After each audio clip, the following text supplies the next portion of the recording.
Logic युनिटमा चाहिँ के भन्नु पर्यो भन्दाखेरि लजिकल फङ्सनालिटी हुनु पर्यो।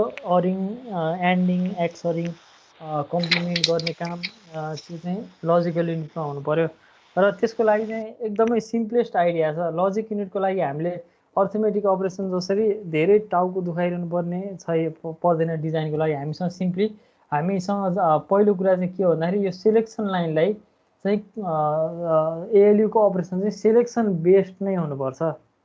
फन्डामेन्टल पार्ट या बिर्सिन नहुने पार्ट चाहिँ एएलयुको अपरेसन सिलेक्सन बेस्ड नै हुनुपर्छ। अपरेसन सिलेक्ट गर्नको लागि केही न केही सिलेक्टर लाइन युज गरेर अपरेसन सिलेक्सन भएको हुनु पर्यो। अब माथिको अर्थमेटिक डिजाइनहरूको लागि मक्स युज गरेर सम्भव थिएन या मक्स बेस्ड डिजाइनमा सम्भव थिएन।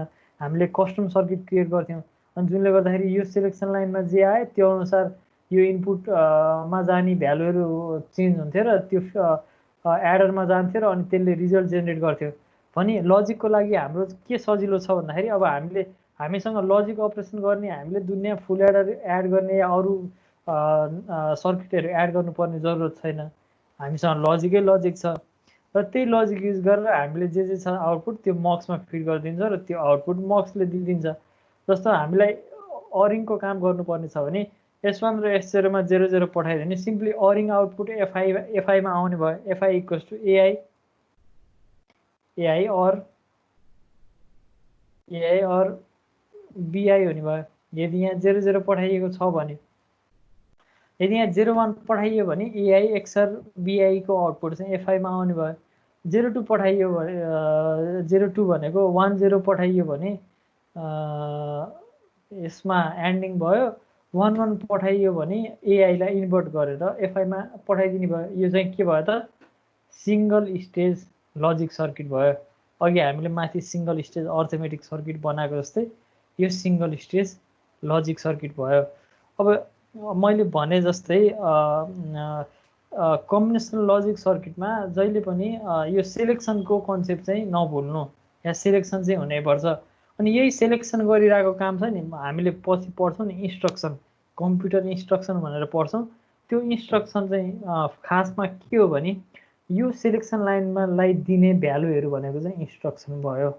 यो सिलेक्सन लाइनमा जे भ्यालु दियो त्यही अनुसार एएलयुले अपरेसन गर्ने भयो। त्यही हुनाले यो सिलेक्सन लाइनलाई दिने भ्यालु रियालिटीमा या हामीले कम्प्युटर साइन्समा अझ अगाडि बढेर पढ्दै गइसकेपछि हामीलाई थाहा हुँदै जान्छ, या हामीले डिजाइन गरिरहेको पार्ट, हामीले सिलेक्टर लाइनको रूपमा एएलयुमा पठाइरहने पार्ट चाहिँ इन्स्ट्रक्सन भ्यालुहरू हो।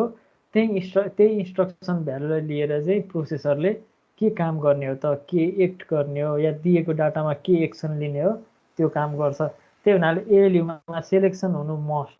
मैले माथिको तिमीहरूले फर्स्टको ब्लक डायग्राम राखेको छौ भने सिलेक्सन चाहिँ हुनै पर्यो। र सिलेक्सन युज गरिसकेपछि हामीसँग अलरेडी मक्स छ। मक्स युज गरेपछि यो गेट त हामीसँग गेटै गेट छ। अनि यो गेट युज गरिसकेपछि हामीलाई लजिक युनिट डिजाइन गर्नको लागि एउटा single stage logic unit design गर्नको लागि डिजाइन पनि गरिराख्नु परेन। जस्ट मक्समा कुन प्याटर्नमा हालिदिने, यो नटलाई मैले मास्तिर हाल्दै नि हुन्छ, अरलाई बिचमा राखे नि हुन्छ, एन्डलाई 0मा हाले नि हुन्छ, जता राखे नि हुन्छ। तर हामीलाई चाहिने लजिकल अपरेसन यदि 4 गेटहरूबाट फुलफिल गर्न सकिन्छ। अब यहाँ हेर, यो सिम्पल यो कुराहरू तिमीहरूले बुझिहाल्छौ। 0 हुँदाखेरि एआई प्लस बिआई अरिङको काम भयो। 01 मा एक्सर एन्ड नटको काम भयो। अब यहाँ हेर, अब अर्को इम्पोर्टेन्ट कुरा भनेको चाहिँ यो छ। अब यो भनेको चाहिँ के भयो भने यो भनेको चाहिँ entire arithmetic and logic unit भयो। यो पार्ट भनेको चाहिँ entire arithmetic and logic unit भयो। यसमा चाहिँ के भयो त, अघि हामीले पढे जस्तो 1 stage of arithmetic circuit, single stage arithmetic, just single स्टेजको रूपमा डिल गरिरहेको छौँ हामी। सिङ्गल स्टेज अर्थमेटिक सर्किट यस्तो भयो र सिङ्गल स्टेज लजिक सर्किट यस्तो भयो, हेर होइन। र यो एआई र बिआई भनेको इनपुट लाइनहरू भयो, सिङ्गल स्टेजमा गइरहेछ हो। यो अर्थमेटिक सर्किटमा नि गइरहेछ, लजिक सर्किटमा नि प्यारलली आइरहेछ एआई बिआई। S1 S0 भनेको सिलेक्सन भयो, अर्थमेटिक सर्किटमा पनि प्यारलल गइरहेछ, लजिक सर्किटमा पनि प्यारलल गइरहेछ सिलेक्सन लाइनहरू। अनि S2 भनेको चाहिँ के भयो त, हामीले अघि सुरुमा एएलयुको ब्लक डायग्राममा पढेको जस्तो S2 ले चाहिँ मोड सेलेक्टको काम गर्छ भनेर भनेको थियो। अनि मोड सेलेक्टको काम चाहिँ यो लास्टको मक्सले गर्ने भयो। हामीले प्यारलल डाटा यहाँ फिड गर्छौँ। यो प्यारलल डाटा फिड गरे अनुसार अर्थमेटिक या लजिक अपरेसन प्यारलली भइरहेको हुन्छ र त्यो दुईटा अपरेसन मध्ये कुन अपरेसनलाई चाहिँ एलाउ गर्ने हो त, या हामीले चाहेको इन्टेन्डेड अपरेसन के हो त, यो तीनवटा कम्बिनेसन S1 S0 र S2 को कम्बिनेसनले त्यो होल रिजल्ट चाहिँ FI मा आउने भयो। हामीले एडिसन गर्न खोजे हो या हामीले दुईटा बिटलाई अरिङ गर्न खोजेको, त्यो काम, त्यो सिलेक्सन गर्ने काम, त्यो मोडको काम चाहिँ S2 ले गरिदिने भयो।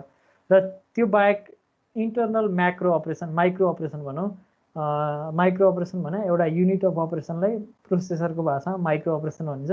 इन्टरनल माइक्रो अपरेसन मानिलिउँ एडिसन, अरिङ, सिफ्टिङ, कम्प्लिमेन्टिङ, यो कामहरू चाहिँ माइक्रो अपरेसन भयो। त्यो माइक्रो अपरेसनको लागि S1 र S0 ले सेलेक्ट गर्ने भयो कुन अपरेसन गर्ने भनेर। र लजिकल या अर्थमेटिक थियो त हामीले इन्टेन्डेड, त्यो चाहिँ S2 ले सेलेक्ट गर्ने हो। यो फिगरबाट तिमीहरूले सायद बुझ्नुपर्ने हो, मैले यसमा धेरै एक्सप्लेन गरेँ भने अझ कन्फ्युज बनाउँछु। अनि अर्को पार्ट चाहिँ के छ भने इन्ट्रेस्टिङ पार्ट, लजिकल अपरेसनले क्यारी जेनेरेट गर्दैन। दुईटा बिट अरिङ गरेछ भने क्यारी त जेनेरेट हुन्न। हेर लजिकल गेटमा क्यारी आउटपुट हुँदैन, जस्ट आउटपुट मात्रै हुन्छ। त्यही हुनाले लजिकल अपरेसनमा क्यारी जेनेरेट हुँदैन। क्यारी जेनेरेट भन्ने काम या क्यारी फिड गर्नुपर्ने काम चाहिँ जहिले पनि अर्थमेटिक अपरेसनमा मात्रै हुन्छ। त्यही हुनाले अर्थमेटिक अपरेसनमा सेपरेटली क्यारी राखिएको छ। वन स्टेज अफ अर्थमेटिक सर्किटमा तिमीले हेर्छौ भने यो होल क्यारी इन र क्यारी आउट, यो आई भनेको चाहिँ सिङ्गल स्टेज भन्न खोजे है। सिङ्गल स्टेज क्यारी इनपुट र सिङ्गल स्टेज क्यारी आउटपुट भने I+1 अहिलेको स्टेज आई हो भने I+1 भनेको चाहिँ त्योभन्दा हायर सिग्निफिकेन्ट स्टेज हो, त्यही CI+1। अर्थमेटिक सर्किटमा मात्रै क्यारी इन्क्लुड हुने भयो, लजिक सर्किटमा चाहिँ क्यारी इन्क्लुड नहुने भयो।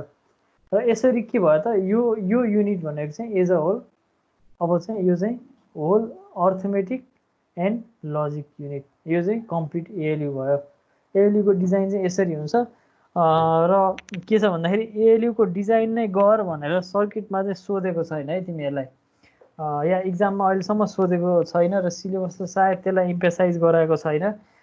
त्यो रिजनले गर्दाखेरि यो ब्लक डायग्राम र मैले अलिकति यो फङ्सन टेबलसम्म इन्क्लुड गरेको छु। अब तिमीहरूले यहाँ बुझ्नुपर्ने, यो फङ्सन टेबल ल्याएर मैले यहाँ के गरिरहेको छु भन्दाखेरि यो 8वटा अपरेसन र अनि यो बाँकीको यो 4 अपरेसनलाई इम्फेसाइज या यो देखाउन खोजिरहेको छु। तिमीहरूले जस्ट यो S2 लाई हेर, हाम्रो 4वटा सिलेक्सन लाइन थियो। यो सिनलाई पनि अहिले यहाँ सिलेक्सनको रूपमा मानिएको छ होइन। यसलाई, यो कुरालाई अहिले इग्नोर गर। यो सिन भनेको सिलेक्सन भन्नुको अर्थ चाहिँ तिम्रो यो दुईटा अपरेसनमा एउटा सिनले एउटा सिलेक्सन यो भयो, अर्को सिलेक्सन यो भयो भन्न खोजा हो। तर त्यसलाई छोडेर यहाँ मात्रै यता मात्रै फोकस गर। यहाँ हेर्छौ भने जस्तो जब S2 इक्वल्स टु अल 0 छ, यो केसमा चाहिँ 8वटा अर्थमेटिक अपरेसन क्यारी गरिएको छ। र S2 इक्वल्स टु 1 भएको केसमा चाहिँ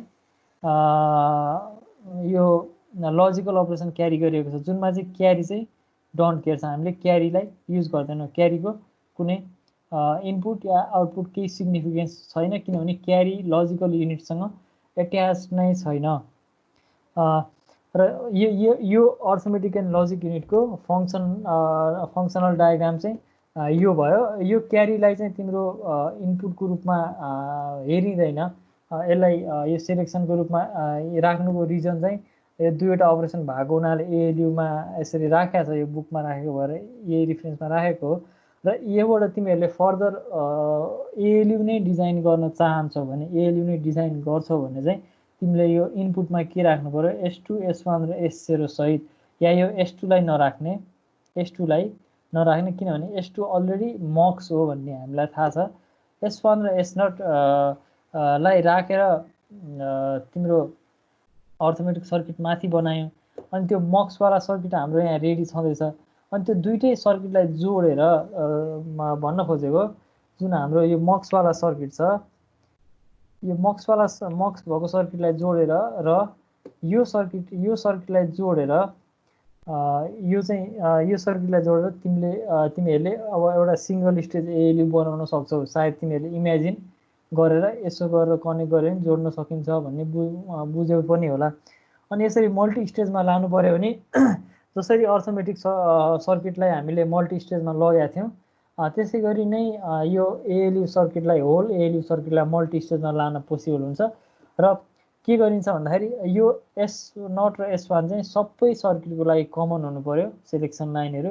तल अर्को स्टेज छ भने अर्को स्टेजको लागि पनि यही S0 र S1 प्यारलली आउनु पर्यो। र S2 चाहिँ फेरि सबै यो 2x1 मक्सको लागि 2x1 मक्सको लागि S2 चाहिँ फेरि सबैको लागि कमन हुनु पर्यो। र यो वन स्टेजबाट आएको क्यारी चाहिँ अर्को स्टेजको अर्थमेटिक सर्किटमा इनपुट हुनु पर्यो। त्यो वेमा चाहिँ ओभरअल एउटा whole arithmetic logic unit prepare हुन्छ।